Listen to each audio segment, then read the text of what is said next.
Cancer एक वैश्विक बीमारी है और ये तेज़ी से बढ़ रही है, लेकिन अभी भी लोगों में कैंसर को लेकर जागरूकता की कमी है। इसीलिए आज हेलो डॉक्टर सेगमेंट में हम बात करेंगे कैंसर अवेयरनेस को लेकर, जिसके लिए हमारे साथ एक्सपर्ट्स मौजूद हैं। आइए स्वागत करते हैं डॉक्टर डोडुल मंडल का। स्वागत है आपका हमारे शो में। आप associate director department of oncology, max hospital, Delhi. साथ ही वेलकम करना चाहेंगे डॉक्टर नवनीत कौर का। नमस्कार। Director professor surgery, UCMS and GTB hospital. Doctor साहब, सबसे पहला सवाल तो मैं आपसे यही जानना चाहूँगा कि कई बार कुछ टर्म्स आती हैं और हमें उन्हें बेहतर समझना ज़रूरी है, जैसे बिनाइन या मेलिग्नेंट, तो क्या फ़र्क है इनमें? देखिए, अभी भी आपके जो प्रोग्राम है उन्होंने बताया कि ट्यूमर हो जाता है और वो फैलने की बीमारी हो जाती है। तो ट्यूमर को हम लिटरली अगर हिंदी में ट्रांसलेट करें तो उसका मतलब है गांठ। शरीर में गांठ किसी वजह से भी होती है और सब उनमें से खतरे वाली नहीं होती हैं। तो ट्यूमर को हम कैंसर से कोरिलेट नहीं करते हैं इमीडिएटली कि दोनों सेम नहीं हैं, दोनों अलग अलग टर्म्स हैं। बेनाइन का मतलब ये है कि वो वाली गांठ है जो कि शरीर के किसी हिस्से में फैलने का खतरा नहीं रखती है। जबकि मेलिग्नेंट वो वाली गांठ है या वो वाला ट्यूमर है जो कि बॉडी में स्प्रेड हो सकता है। तो जो बेनाइन है वो खतरे वाली बात नहीं है, उसको अगर डायग्नोसिस बनता है तो घबराने की ज़रूरत नहीं है। जबकि मेलिग्नेंट है तो उसका मतलब ये है कि आपको पूरा जो ध्यान रख के जो भी बेस्ट पॉसिबल ट्रीटमेंट है वो लेने की ज़रूरत है। तो यानी जो सिस्ट होता है, क्या वो भी कैंसर में कन्वर्ट हो सकता है? सिस्ट भी एक तरह की गांठ है जो कि पानी से भरी होती है या फ्लूइड फिल्ड होती है। एग्जैक्टली पानी तो नहीं होता, और वो भी कैंसरस हो सकती है। लेकिन ये सब जो सिस्ट बनने की बहुत सारी वजह हैं और उसमें से 70% जो है वो बेनाइन की कैटेगरी में आती हैं जिसमें खतरा नहीं होता है। तो सिस्ट जनरली इज़ एक बीमारी जिसको कि लेके बहुत डरने की ज़रूरत नहीं है, लेकिन टेस्टिंग की ज़रूरत है क्योंकि उसमें से कुछ परसेंट मेलिग्नेंट भी हो सकती है। लेकिन डॉक्टर साहब, आपको लगता है पिछले दशक भर की अगर बात करें तो कैंसर सर्वाइवर्स की इतनी सक्सेस स्टोरीज हैं कि एक वक्त में जो डर या घबराहट कैंसर से एसोसिएट होता था उसमें बहुत कमी आई है? अब आपने बहुत अच्छी ये एक पॉइंट उठाई हैं। मैं बिल्कुल एग्री करता हूँ इससे। मैं तो ये कहता हूँ कि अगर हमारा मेडिकल साइंस का कोई सक्सेस स्टोरी है तो शायद उसमें कैंसर का सक्सेस स्टोरी बहुत सामने आएगा। पिछले 50 साल में कैंसर की सर्वाइवल रेट बहुत बढ़ चुका है। और अगर हम ये अमेरिकन ऑर्गेनाइजेशन का हम देखते हैं, अमेरिकन जो एस्को हम कहते हैं, American society for clinical oncology, इनका जो पिछले 20 साल का जो डेटा है तो उसमें 30 to 35% कैंसर मोर्टेलिटी कम हो चुकी है। यानी कैंसर से डेथ का चांसेस आज के दिन में 20 साल पहले से अगर हम कंपेयर करें तो कैंसर से डेथ का रिस्क 30 to 35% कम हो चुके हैं। सर्वाइवल की अगर हम बात करते हैं कि कैंसर होने के बाद कितना साल कोई बच सकते हैं, उसमें भी बहुत इम्प्रूवमेंट हुई है। कई सारी बीमारी था जहाँ पे हम पहले बोलते थे कि 5% चांस है, आज के दिन में वो 25-30% हो चुका है। ब्लड कैंसर जिसको एक टाइम पे हम मानते थे कि होते ही डेथ है, उसमें 80 to 90% आजकल के दिन में क्योर हो सकता है अगर टाइम पे ट्रीटमेंट होता है तो। ब्रेस्ट कैंसर टाइम पे डायग्नोसिस होने से 90-95% क्योर हो जाता है। तो सक्सेस स्टोरी तो बहुत अच्छी है। जी बिल्कुल, और इसलिए डॉक्टर्स को और पूरे मेडिकल स्टाफ को ग्रैटिट्यूड कि हमने साइंस में इतनी तरक्की कर ली। लेकिन कैंसर अवेयरनेस पर यदि आप भी कोई सवाल करना चाहें डॉक्टर नवनीत से, डॉक्टर डोडुल से, तो हमारे स्टूडियोज़ का नंबर नोट करें। दिल्ली का STD कोड है 011 और नंबर है 23097532। 011 is our code and number is 23097532। Doctor, जब हम बात कर रहे हैं कि सक्सेस, आपने स्टोरीज बताई, सक्सेस रेट के बारे में बताया, लेकिन जो स्टेजेस हैं उसमें ऐसा कहते हैं कि जब लास्ट की स्टेज होती है तो थोड़ा मुश्किल हो जाता है इंसान को पूरे तरीके से क्योर कर पाना। तो क्या ये सच है या एक मिथ है? पूरा मिथ तो नहीं कहूँगा, इसमें बिल्कुल सच्चाई है। जैसे हम अभी बात कर रहे थे कि सक्सेस स्टोरी बहुत अच्छा है। सो कैंसर को हम जनरली 4 स्टेज में डिवाइड करते हैं। स्टेज 1, 2, 3, 4। स्टेज 1, 2, 3 मतलब है जहाँ पे कैंसर एक ऑर्गन या फिर उसके बिल्कुल नज़दीक में लिमिटेड है। और स्टेज 4 मतलब जहाँ पे कैंसर दूसरा कोई ऑर्गन में फैल चुका है। जैसे कि मान लीजिए किसी का कैंसर फेफड़े में या लंग्स में स्टार्ट हो रही है, लेकिन वो स्प्रेड होकर लिवर में पहुँच गया, फिर ब्रेन में पहुँच गया, तो हम इसको कहेंगे stage 4 cancer. Last stage of cancer mostly हम स्टेज 4 को कहते हैं, लेकिन इसका मतलब ये नहीं है कि लास्ट स्टेज ऑफ पेशेंट है। जी, लास्ट स्टेज ऑफ पेशेंट का हम कई चीज़ देखते हैं कि पेशेंट के फिटनेस कैसे हैं, उनका और क्या क्या प्रॉब्लम्स है, तो वो एक अलग चीज़ है। कई लोग इसके अंदर कंफ्यूज हो जाते हैं कि लास्ट स्टेज मतलब लास्ट स्टेज ऑफ पेशेंट। जी बिल्कुल, तो लास्ट स्टेज ऑफ कैंसर तो वहाँ पर भी ट्रीटमेंट उपलब्ध है, बिल्कुल ट्रीटमेंट लेकिन उपलब्ध अर्ली है। स्क्रीनिंग बहुत इंपॉर्टेंट हो जाती है। तो डॉक्टर नवनीत, क्या इतने सारे कैंसर हैं, हर कैंसर का लक्षण अलग है, हर एक कैंसर को क्या अलग तरीके से स्क्रीन किया जाता है? जी हाँ, फिलहाल तो जो अभी हमारी करंट मेडिकल साइंस है, अभी इतनी ही एडवांसमेंट है कि हम अलग अलग बीमारियों की अलग अलग स्क्रीनिंग टेस्ट करते हैं। Okay. लेकिन इन फ्यूचर ये भी बहुत बड़ी उम्मीद है कि एक सिंपल ब्लड टेस्ट से कई तरह के कैंसर्स का डायग्नोसिस बन पाएगा, लेकिन वो मंजिल अभी दूर है। तो अभी जो कॉमन कैंसर्स हैं, जैसे कि औरतों में ब्रेस्ट का कैंसर या सर्विक्स का कैंसर बहुत कॉमन है, जेंट्स में डॉक्टर साहब ने बताया लंग कैंसर बहुत कॉमन है, ओरल कैंसर हमारे पार्ट ऑफ द वर्ल्ड में बहुत कॉमन है क्योंकि हमारी सर्टेन प्रैक्टिसेस हैं, सोशल प्रैक्टिसेस। तो इन सब के लिए अलग अलग स्क्रीनिंग टेस्ट हैं। कुछ बहुत आसान है, बहुत ही केवल एक मरीज के चेकअप से हो जाते हैं, कुछ के लिए कुछ खास टेस्ट करने पड़ते हैं। ओके, इस समय एक कॉलर है हमारे उड़ीसा से, Brajesh ji. Hello hello Brajesh ji, good morning. Good morning sir. जी, सवाल पूछिए। सर मेरे ना शरीर में सिस्ट हुआ है।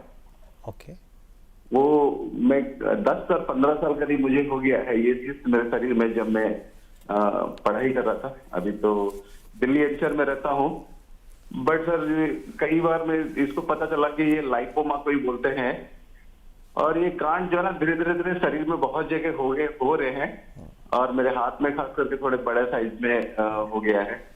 तो कई बार मैं सोचता हूँ कि इसको जाके सर्जरी करके रिमूव कर दूं क्या, बट देखता हूँ कि शरीर में सब जगह हो रहा है धीरे धीरे, छोटे से बड़े बड़े। 10-12 साल हो गया, तो इसके ऊपर कोई डिसीजन मैं नहीं ले पा रहा हूँ। मुझे कृपया कोई मदद करेंगे आप? जी, सर्जन डॉक्टर हमारे साथ हैं। जी जी सर। तो आपकी एक परेशानी है जिसमें कि जो चिकनाई की गांठें हैं वो बन जाती हैं, या कई बार वो नसों से जुड़ी हुई गांठें होती हैं।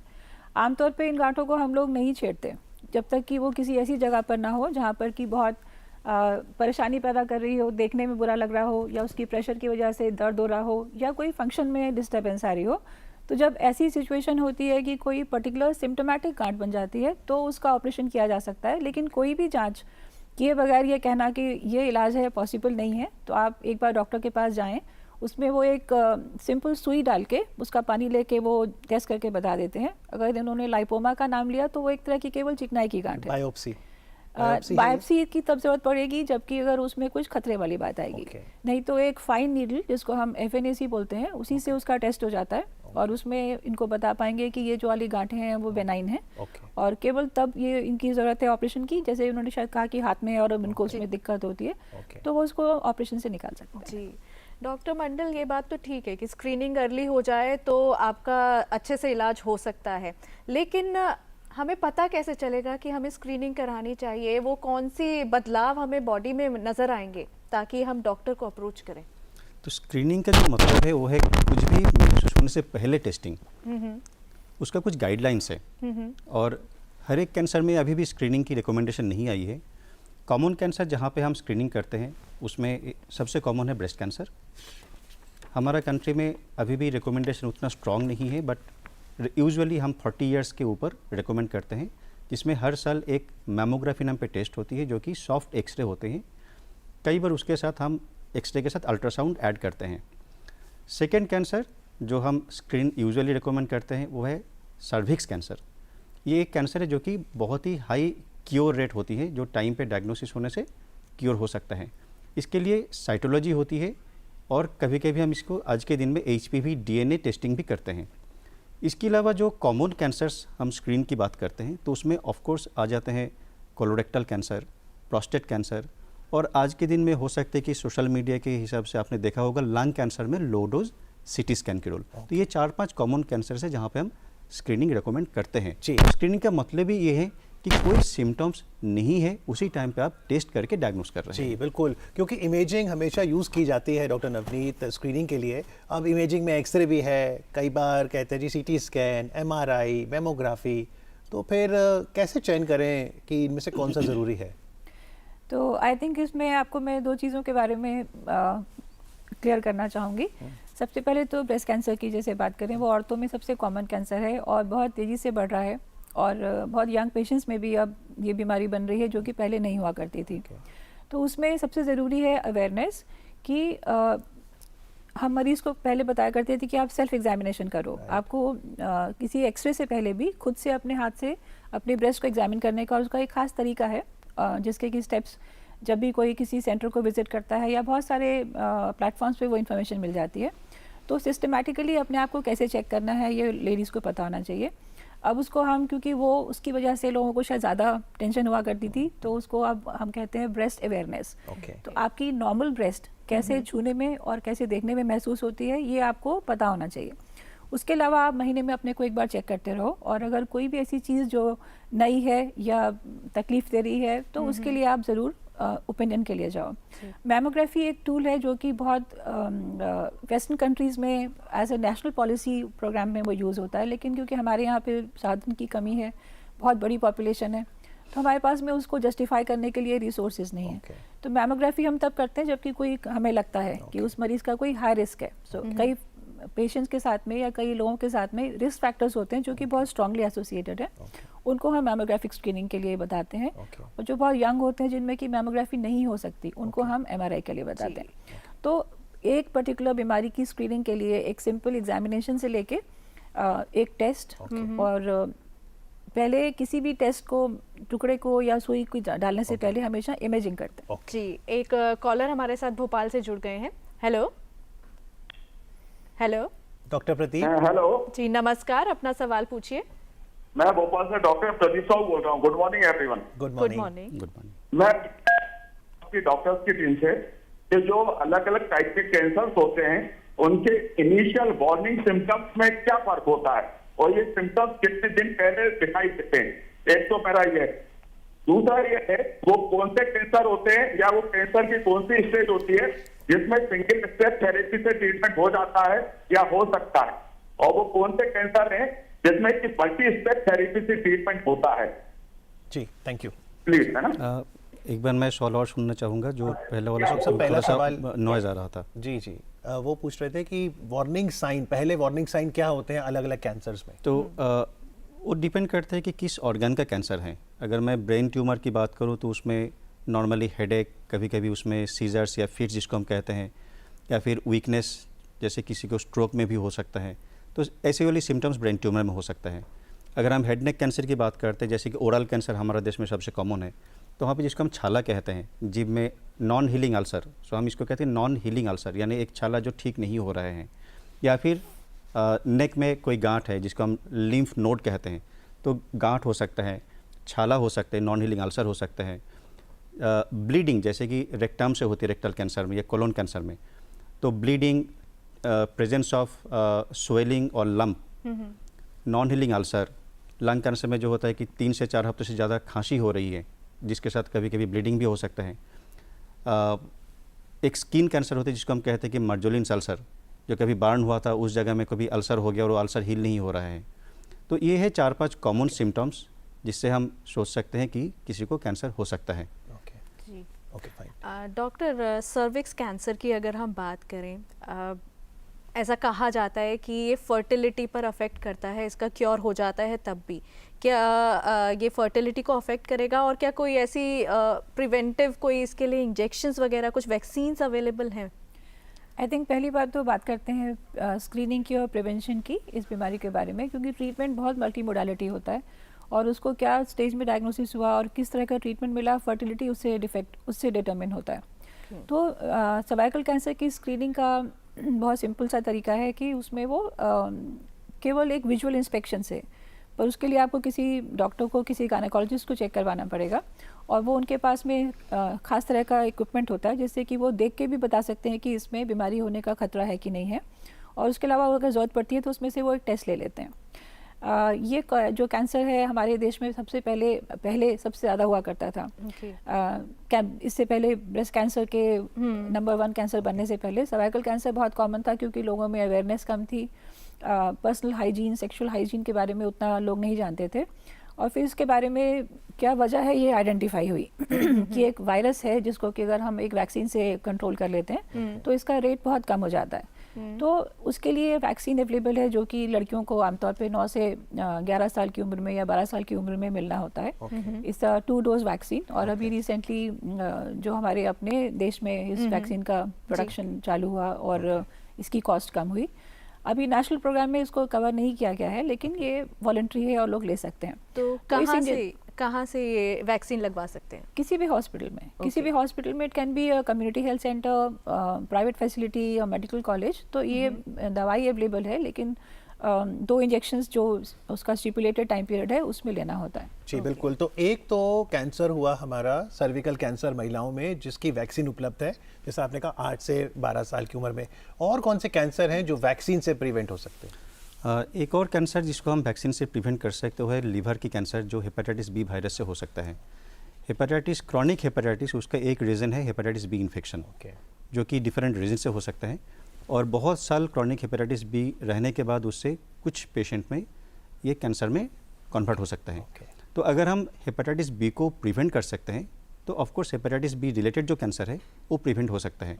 इसके अगेंस्ट में वैक्सीन होती है, 2 डोज लेना होता है, और उसको फिर मतलब हर साल या हर 2 साल में उसको टाइटर चेक करना होता है कि एंटीबॉडी एडिक्वेट अमाउंट में शरीर में हमारा है कि नहीं। अगर नहीं है तो फिर उसमें फिर बूस्टर डोज लगानी होती है। जी, हमारे पास 1 मिनट शेष रहा है। आज हम बात कर रहे थे आर्टिफिशियल इंटेलिजेंस की, कि कैसे अब आप एयरपोर्ट जाएं, your face is the boarding pass. क्या आर्टिफिशियल इंटेलिजेंस से हम कैंसर डिटेक्शन, कैंसर ट्रीटमेंट में भी मदद ले सकते हैं? डेफिनेटली आई थिंक एआई का जो रोल है वो आने वाले टाइम में बिल्कुल एक्सपोनेंशियली एक्सपैंड कर रहा है। अभी उसको हम सपोर्टिव या एक एडिशनल रोल कहते हैं। इट्स नॉट कि एआई अकेले से आके सब बीमारी को पकड़ लेगा और इलाज कर देगा। उसके लिए is going to support doctors to make a diagnosis and क्या ट्रीटमेंट बेस्ट है। क्योंकि अब जैसे हमने बात करी 20 साल में कैंसर इतना एडवांस हुआ कि अब उसको हम क्रॉनिक डिसीज़ की कैटेगरी में ला पा रहे हैं। तो बहुत सारी नॉलेज है जो कि एक इंसान को हर वक्त याद रखना पॉसिबल नहीं है। तो कहाँ पे बेस्ट डिसीजन क्या है उसके बारे में एआई हमें हेल्प करेगा। बहुत सारे एक्सरेज जो है, अगर हमें कोई सेकंड ओपिनियन चाहिए, जैसे मैमोग्राफी एक टेस्ट होता है लेडीज़ के कैंसर स्क्रीनिंग के लिए, तो उसके लिए एक आदमी की रिपोर्टिंग में थोड़ा सा एरर हो सकता है, तो उसको second person, third person as a second reporter AI can be used. उसके अलावा एआई के बहुत सारे यूजेस होने वाले हैं ड्रग डिस्कवरी में, ऑर्गन रिकंस्ट्रक्शन में। So we have a long way to. Last 30 second, genetic therapy, is that the way forward? मुझे तो यही लगता है कि अगर हमें वे फॉरवर्ड की बात करें तो ये कैंसर जेनेटिक्स और जीन रिलेटेड जो थेरेपी फ्यूचर में अवेलेबल हो सकते हैं, जो कि मेरा हिसाब से जो मैं समझ रहा हूँ कि शायद ये कभी एक टाइम आएगा जब ये परमानेंट क्योर दे सकता है। क्योंकि उसके पहले हमने बहुत रिसर्च अब तक कर लिया जिसमें ड्रग्स हैं, इक्विपमेंट्स हैं, मशीन्स हैं, लेकिन परमानेंट क्योर, एक सिंपल क्योर अभी भी नहीं है, जो एक अभी भी मिथ है। हो सकता है कि वही फ्यूचर है जो हमें परमानेंट क्योर दे सकता है। जी बिल्कुल। तो यानी कैंसर अवेयरनेस से सक्सेस स्टोरीज बहुत हैं और लगातार विज्ञान तेज़ी से कदम बढ़ा रहा है। हो सकता है एक पल ऐसा आए कि कभी कीमोथेरेपी की ज़रूरत ही ना पड़े, या जैसे डॉक्टर नवनीत ने कहा एक ब्लड टेस्ट से ही आप स्क्रीन कर सकें। काश ऐसा जल्दी हो। आज कार्यक्रम में आके जागृति करने के लिए डॉक्टर नवनीत आपका और डॉक्टर दोदल आपका बहुत बहुत आभार। Thank you.